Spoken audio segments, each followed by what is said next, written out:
Hello friends, welcome. As promised, we would be discussing some advanced problems on speed, time and distance. Although these problems at one point in time might have been considered advanced, they are becoming a new normal for all kinds of competitive exams. So you should pay attention very carefully, right? I mean, you should really know how to solve these problems. And it is very easy, as we'll see, it is very easy to get these problems right if we do it in a systematic, if we approach them in a systematic manner, right? So let's revise some key concepts, three key concepts from our last class. The first key concept is the formula itself, which is speed is distance over time. The formula can be written in three ways like we discussed, and it can be remembered using this triangle mnemonic. So put the terms in alphabetical order and draw this triangle, and then you can remember the formula. It has three forms. These three forms are exactly equivalent. They are saying the same thing. That's the first thing, the formula itself. You should know that. The second key thing we discussed in the last class were the ratios. And what are the ratios? The ratios mean that if one of these terms is constant, there is a relation, there is a proportionality relation between the other two terms. For example, if distance remains constant, then speed becomes inversely proportional to time. So speed becomes inversely proportional to time, provided distance remains constant. So in a multiple scenario question, if there are two scenarios, the distance between those two scenarios is constant, the speed becomes inversely proportional to time, which means that if you increase your speed, if you make the speed double, for example, the time would become half. So this thing really means that the two speeds, S1 by S2, S is the first speed, S2 is the second speed, is really equal to the 2 times T2 by T1. Of course, these two times are inverse. So S1 is here, 1 is on top here in numerator, here 2 is on top, right? So that is what it means. So second thing that you have to remember is the ratios. Of course, it's not difficult to remember because these ratios, they come directly from the formula itself. The third key thing which you have to remember is how to approach a question. The questions are of two types: constant distance question, constant time questions. In constant distance question, if the distance remains constant, speed is inversely proportional to time. If time remains constant, if this is constant, then speed becomes directly proportional to distance, which means that if I double my speed, obviously I will cover double the distance in the same amount of time. Right? So these are the type of question, how to approach. Right? The second kind of questions we discussed in the last class were difference questions, in which you were given difference in two scenarios. Right? So if you remember these three key things, you will be able to solve all these problems that we will be discussing today, and I will show you that in a second. So let's start with our first problem. So there is a person who can walk, of course, I mean, person can walk, and then he also knows how to ride a horse. So this person goes somewhere, right, from, let's say, from his house to his office walking. I mean, of course, most of us don't have the privilege, but he also has the privilege of riding his horse back, let's say. So he can come from his office to his home riding on a horse. The question says that if he does this, if he were to walk and then ride back, he takes how much time? He takes 5 hours and 45 minutes, of course, right? That's what the question tells. The question also tells us that instead of this walking, if it were replaced by riding, if for example he rode his horse both ways, then he would save 2 hours. So if he were to ride instead of walk, he would save 2 hours. So instead of taking 5 hours 45 minutes, he would instead take 3 hours 45 minutes. So this switch from walking to riding saves him 2 hours. If he were to switch the other way around, if instead of riding he were to walk, how much more time would he take? Of course, he would use 2 more hours. He would lose 2 hours in that case, because this switch takes, he gains 2 hours by this switch. So switching other way around from riding to walking would make him lose 2 hours. And that is what the question is asking us. If he were to walk, if this was walking and this was also walking, how much time would he take? Of course, he would take, instead of 5:45, he would take 2 more hours, and hence he would take 7:45 hours. Very simple, right? Keep your head clear and your concept straight, and the questions would come naturally to you, right? That's the key message here. The speed time questions, I believe they are not to be missed. You should have them in your pocket. They are free marks more or less. With no complicated formulas are involved. Most of the time maths is very simple, so on and so forth, right? So now let's take another example. There is a person who leaves his house every day at 8 am. One day he left his house at normal time, but for some reason or another, maybe it was raining, for whatever reason, he took for half the distance, he took 2/3 of the speed. So if initially if his speed was s, right, that is the first condition, right? Again, notice that there are two scenarios here. There is the original scenario 1 and then there is the second scenario. Okay, in the first scenario, for the entire distance d between his home and office, he goes with speed s. In the second scenario, for whatever reason, for half the distance, he was only able to walk at 2/3 the speed. Now we are being asked that if he has to reach at same time, he doesn't want to be late for his office, then what should be his speed for the other half? Right? It's a constant time question. Exactly, you got it. Now let's say that the time in first case, if the distance is d and speed is s, then it becomes d by s. We want this time in second case also to be the same. This we know is d by 2, this distance, and this distance of course is also d by 2. Now this time for this one is how much? D by 2 time is distance over speed plus d by 2 over, we don't know, x, right? And x is some fraction of s. Maybe it is 1/4 s, maybe it is 4s, maybe it is 2s, we don't know, right? So this x can be 2, 4, some fraction of, right? This speed is some fraction of the original speed. Now if you notice, all of these would cancel. D would cancel from the top, s would cancel from the bottom, and if you solve it, x would come out to be 2, which means that this distance has to be covered with double the speed, right? So this is one of the ways. It's not very complicated. It's relatively trivial to solve. It was relatively trivial to solve this question using this method.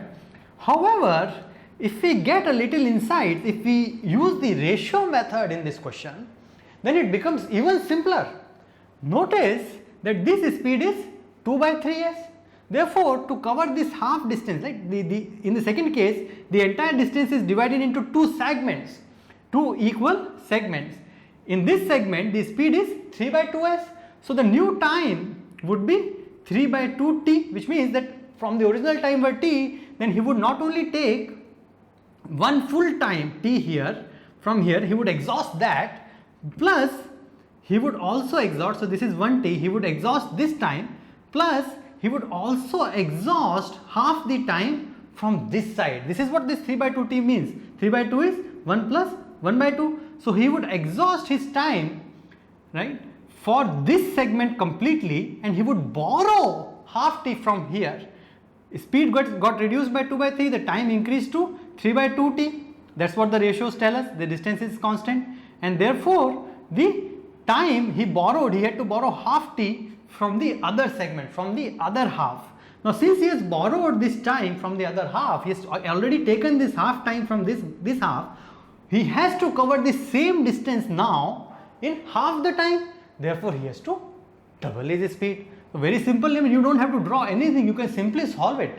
You don't have to write a single equation. This was so simple. Now let's move on. Another ratio question. This time we have a train. Right? Notice in these questions, either it would be clearly mentioned, or if the length of the train itself is not given in the question, then we just simply ignore it. Right? So that's one thing that you have to remember. Ignore the length of the train as long as it's not given in the question. So you can simply ignore it. Right? It applies to all the questions we will be discussing today. So there is a train which goes from station A to station B, and this it does every day. Right? It is a regular train, it's a good train. One day, for whatever reason, maybe there was an engine problem, there was something, the average speed of the train was 4/5 of its original speed for the entire distance. That's what we have been told. So if the original speed was s, again, as soon as you see this, you can understand that it's a multiple scenario question. There are two scenarios given here, and the distance is remaining constant. That much we can understand. So the original distance was s, original speed was s. Our new speed, I'll write the new scenario in the bottom, is 4 by 5s. This is what we have been told. Now, because of this reduced speed, instead of reaching at 6 o'clock its normal time, it reached at 6:15. This time is of no meaning to us. You can understand it because we don't know the starting time. So this time itself in absolute terms is meaningless. You understand that. So what is important?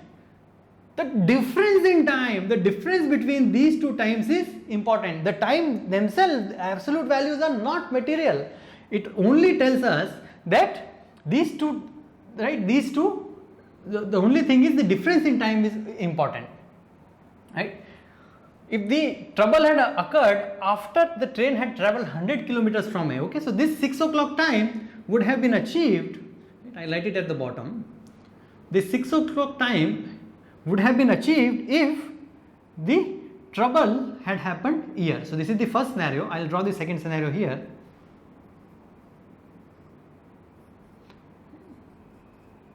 So in the first scenario, in both these segments, this is 100 kilometers.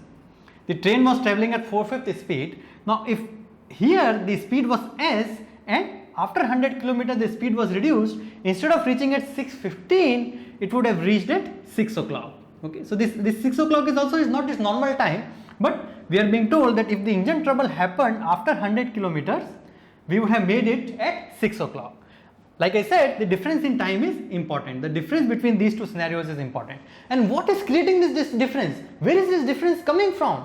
It is not coming from this part of the journey, my friends, because the speed remains the same in this segment.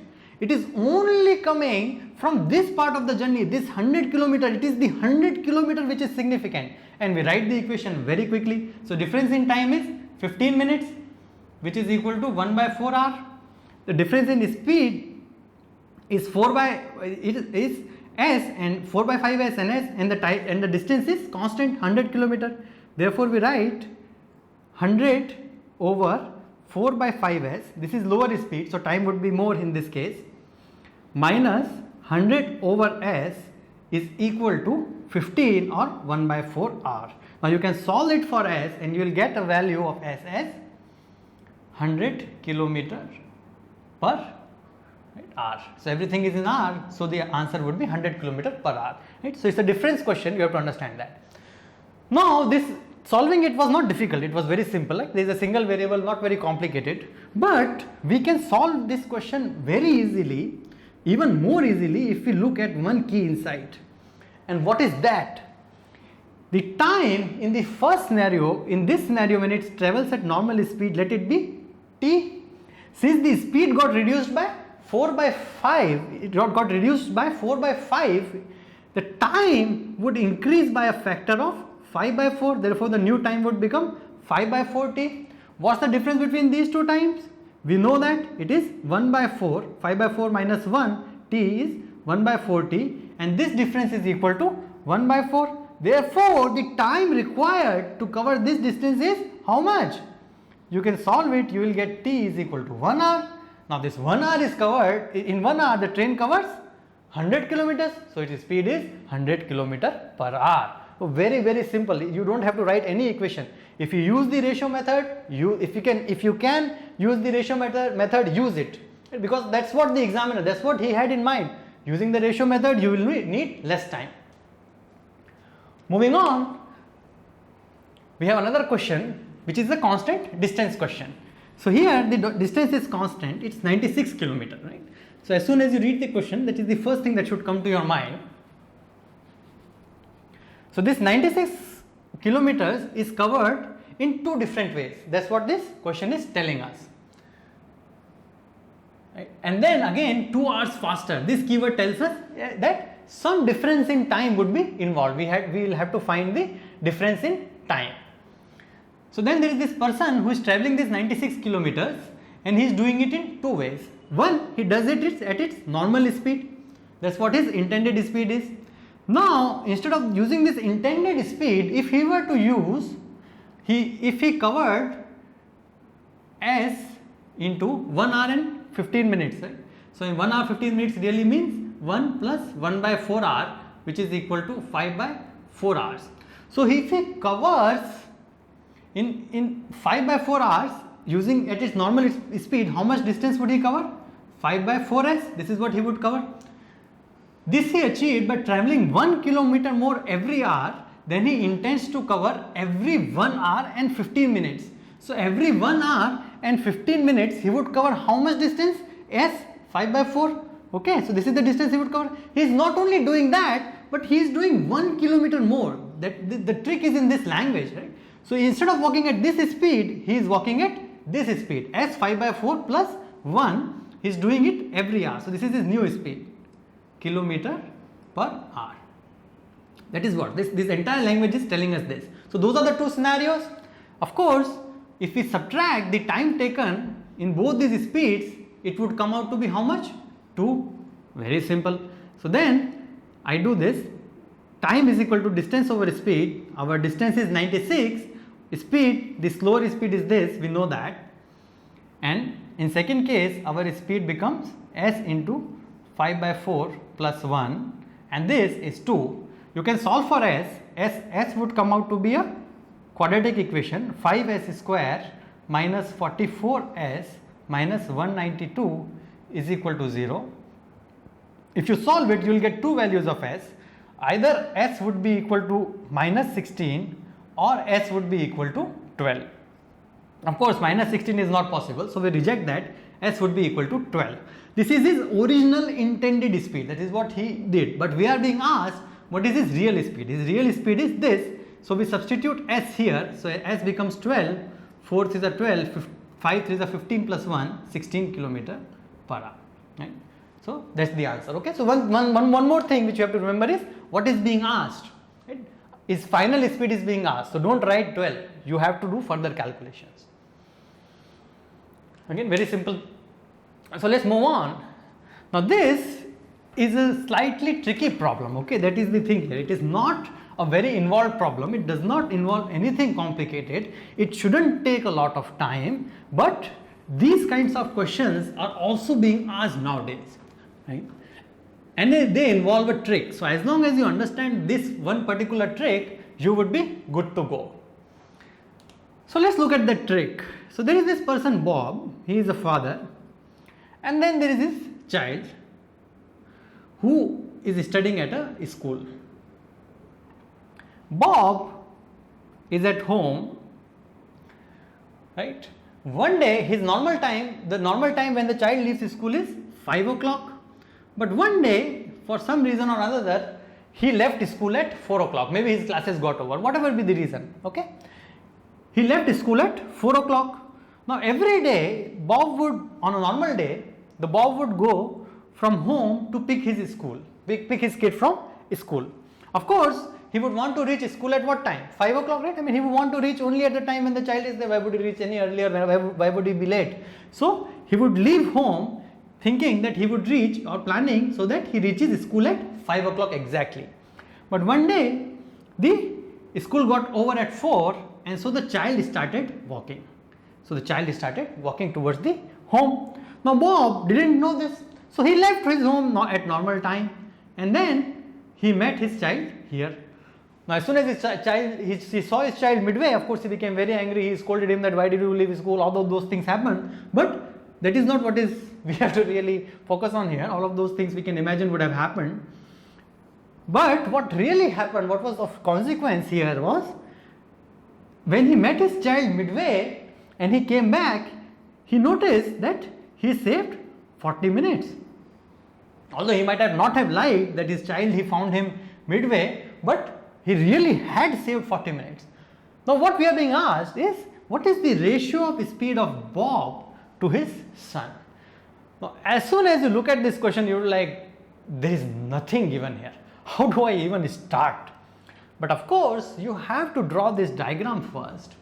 Now as soon as you have this diagram, one thing that you realize is, Bob has saved 40 minutes, which means that these 40 minutes, if he had not saved, would have been spent on this journey, which means 20 minutes from these 40 minutes would have been gone in going towards the school, and 20 minutes would have been spent in coming back from the school on his bike, correct, or whatever vehicle he has.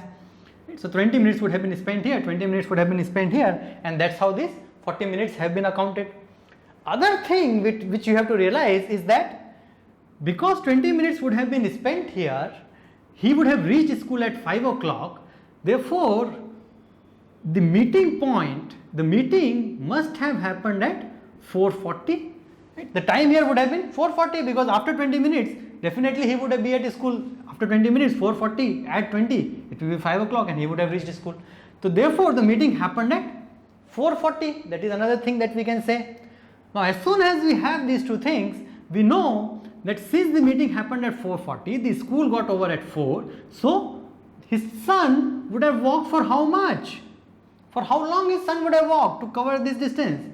40 minutes. Good, good. So now, since his son would have walked for 40 minutes and he covers normally the distance in 20 minutes, the ratio of their speeds is 2:1. He rides his bike double the speed of his son's walking. That's the key. Okay. Let's look at another such question, but it's slightly twisted. It's presented in a different way, but the concept is again the same. Again, you have to draw the same diagram. And if you get one such question, you will get all of them, I guarantee you. Okay. And don't miss this question. They are becoming common, but get these because they don't involve any kind of calculations. It's very difficult to get them wrong once you understand the concept.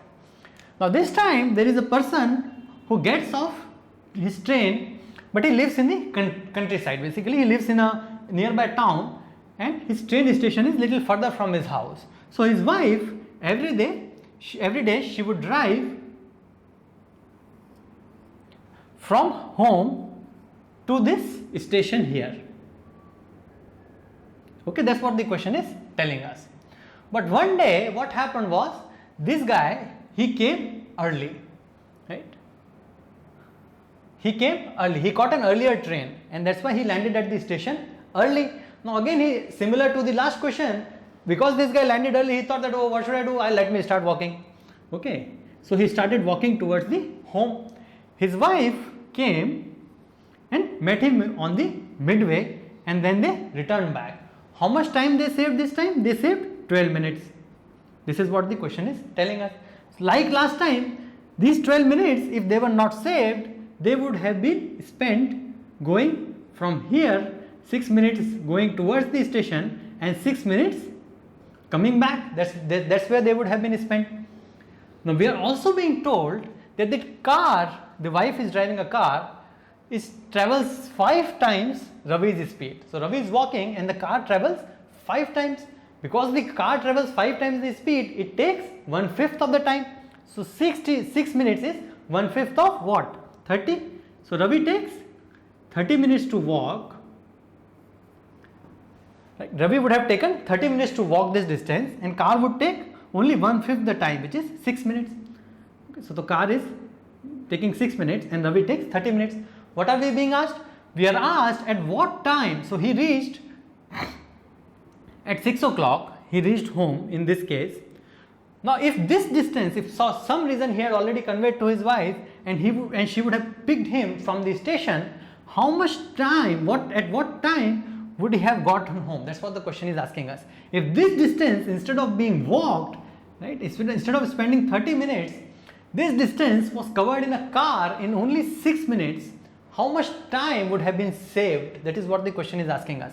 Of course, instead of, if Ravi was in a car, instead of taking 30 minutes to walk, he would have taken only 6 minutes. Therefore, he would have saved 30 minus 6, which is 24 minutes. And hence, he would have reached 24 minutes earlier. So instead of reaching at 6 o'clock, he would have reached at 5:36. And that's the answer. It's so simple. One diagram, no calculations. What more can you ask for? Right? Let's move on. Now there are 2 trains which start together from opposite stations. So now the trains are starting from opposite stations. After crossing, right, they would definitely cross somewhere in the middle. We know that, right? They are starting, so they would definitely cross somewhere in the middle.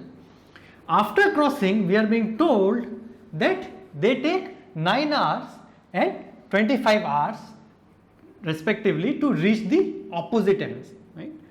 So after crossing, these times are after crossing. What is the ratio of their speeds? So let's try to solve this problem more generally, okay? Because it's a key concept and I want you to understand this. it's important for exam. So there are two trains. One starts from this station A and goes towards B. The other starts from station B and goes towards A.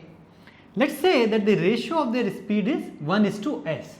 So if one is traveling at the speed of 1 kilometer per second, the other is traveling at the 1 kilometer per hour, the other is traveling at the speed of s kilometers per hour. Right? That's just their ratio. Right? This s could be fractional, or it could be an integer or natural number. We don't really worry about that. We'll just take any ratio. Okay, that's what we have assumed, any ratio. So the ratio of their speeds is 1:s. We know that the meeting place happens, it's a constant time scenario, which means that the distances covered by these trains when they meet are proportional to their speeds. They have traveled for constant time, therefore the distances are proportional, which means that this train would have covered a distance of 1 and this train would have covered a distance s times the distance covered by this train. So this is something we know. This is about the meeting place and this is about the distances. Okay. So now let's try to understand what would be the ratio of times they would take to reach the opposite end after covering these distances, after meeting. So let's try to write those times. So let's say that this time taken by A is TA to reach the opposite end, time taken by TB after meeting to reach the opposite end is TB. So TA over TB, this is the ratio, is nothing but time is distance over speed. Distance that A has to cover is how much? S, correct only, right? And A's speed is how much? 1. So it will distance over time. TB, the distance that B has to cover is only 1, right? And speed of B is S. So therefore TB is nothing but distance 1 over speed, which is S. Right? So this is what we get. If you simplify it, you will get TA is to TB is nothing but S square is to 1. Right? And we also know that the ratio of their speeds was 1:s.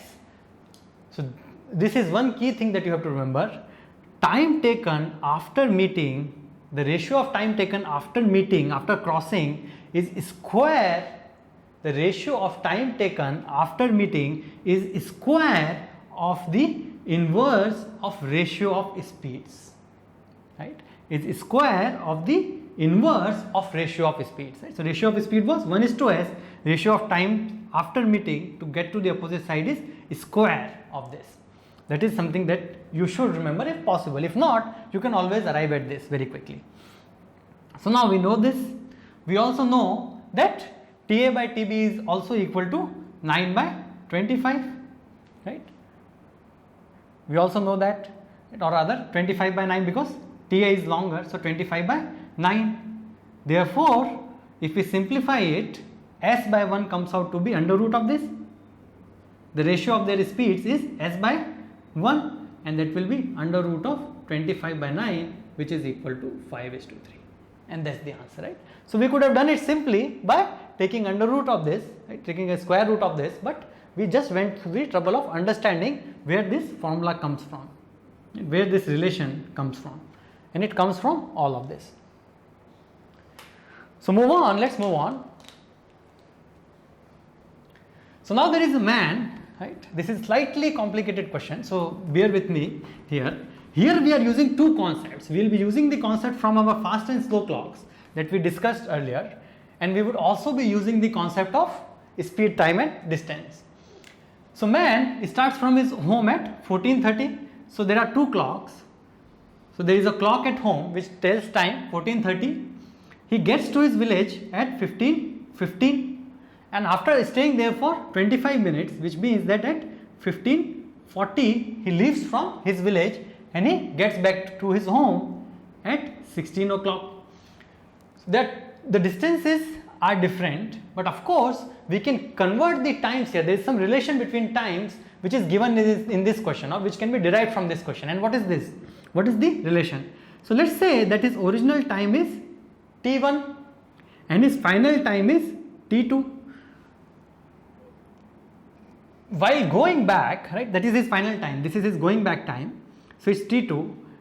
While going back, he travelled at double the speed. That's what it is telling us. Fiber times the further at a rate twice as fast. So he doubled his speed while going back. Therefore, t2 should be half of original time, t1. Not only that, he increased the length of his route 5/4 times. So of course, because of this, his final time would increase 5/4 times. So this is the relation between the final time and the original time, which we can derive from this question. That's one thing that we know. What's the other thing that we know? We know all these times, but there is a twist, and the twist is that this clock is incorrect. We don't know what the right time is, so this clock is incorrect. So let's assume that this clock is a little bit faster. What does it mean? It means that when it is showing 15:15, the time really is not 15:15. Maybe it's 15:10. The time is a little less. So maybe it's 15:10, maybe it's 15:05, maybe it's 15 o'clock, maybe it's 3 o'clock only. We don't really know. So let's assume that it is fast by x. Therefore, the real time is 15:15 minus x. Right? It's fast by an amount x. Fast by x. So real time is this. Similarly, the real time here is 15:40 minus x. Right? On the home clock, this is what it would show. It would show a number slightly less than 40.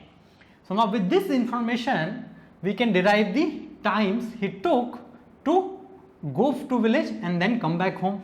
So while going to village, he took how much? If we go by the correct clock, it would have been 45 minutes. But of course, there is a factor of minus x here, so he took slightly less time, right, than 45 minutes. So this is our t1. This is while going. While coming back, the time taken would have been 20 minutes if the clock were correct, but this clock is of course not correct. The real time is slightly less than 40, right? So maybe it's 15:35, it's slightly less than 40. So our correct time taken becomes 20 plus x. Now this is t2. Substitute it here, t2 and t1. So t2 becomes 20 plus x, t1 becomes 45 minus x, and then you have 5/8 factor here. You can solve for x, x would come out to be 5 minutes. So our clock in the village is fast by 5 minutes. Now we assume that the clock was fast. If we had assumed that the clock was slow, this answer would come out to be -5. You can do it yourself, right? So let's move on. Now there is a train. This is our final question, okay? And it's a real fun question, and it's not very difficult, okay? But here there is another concept. This is the final concept that we'll use today. We'll be using the ratio of speeds. That's also very important. It is also commonly used in questions nowadays. Right? So we have been using differences between time, differences between distances nominally. We have been using them regularly. This is a slightly different question. We will be using the ratio of speeds. So instead of being given 2 scenarios, here there are 4 scenarios, right? Look carefully. There are 4 scenarios given in this question. The question is saying us that there is a train which is coming towards a tunnel. The tunnel is AB, and there is a cat. There is a cat with whiskers and long ears, all that good stuff. There is a cat sitting right here at 3/8 of the distance. So let's assume that the entire distance of this tunnel is 8x. I can assume it to be anything I want. I just chose the factor of 8 so that 3/8 of 8x becomes how much? 3, and rest of this distance becomes 5x. That's why I chose it. So now let's assume that this distance is y. The question is telling us that when this train blows the whistle and the cat comes in this direction, they meet here. if this train blows the whistle and the cat were to move in this direction, right? That's the second case. That's the first case, okay? They meet here. If the cat were to move in this direction, the train and cat would meet here. So those are the two scenarios given in the question. Each of those two scenarios has two sub scenarios, because two constant time things. Let's first take this one. This train moves here, the cat moves here. Of course, they take the same amount of time to go from, in the time the train covers a distance y, the cat covers a distance of 3x. That's what we know. Now when the time is constant, the speed is proportional to distance. Therefore, the speed of train divided by speed of cat becomes, in the first case, y by 3x. In the time, right? So this is the speed. The time is constant because when they meet, they have each traveled for same amount of time. The time is constant. Therefore, the speed is proportional to the distances that they have respectively covered. So that's the first case. That's the equation from the first case. In the second case, we can write similar thing. Speed of train to speed of cat becomes, how much train has covered? Y plus 8x. And how much the cat has covered? The cat has covered only 5x in the second case. Of course, these are two ratios of the speed, so they should be equal. So our equation becomes 5 by 3x is equal to y plus 8x divided by 5x. Right? So you can cancel x and x from here. You can solve it. Your y, you will realize that y by x from all of this calculation comes out to be 12. Right? So this is what y by x. So if you solve it, you will see that y by x comes out to be 12. But we are not interested in y by x. We are interested in the ratio of their speeds. And the ratio of their speeds from the first equation we know is y by 3x. So now ratio of their speed st by sc is equal to y by 3x becomes 12 by 3, which is equal to 4:1. And that's the answer. 4:1 is the answer. So very simple, right? Draw this diagram and the problem would come to you. The only extra trick we utilized here was the ratio of the speeds. Instead of computing any differences, we computed the ratio. And difference, would not have gotten you anywhere because the difference in time is not actually given in the question. Right? So that's the clue. You are given 4 scenarios. One for train to reach here, one for the cat to reach here, one for cat to reach here, one for train to reach here. You are given 4 different scenarios really. Right? Both of them can be paired into 2 constant time scenarios, but you are not given any difference in time. So that's the clue here. So we have to use the ratio of speeds in such questions. So now with this, we have covered several advanced problems which I hope would cover most of the question asked in any possible competitive exam. So that's my hope here.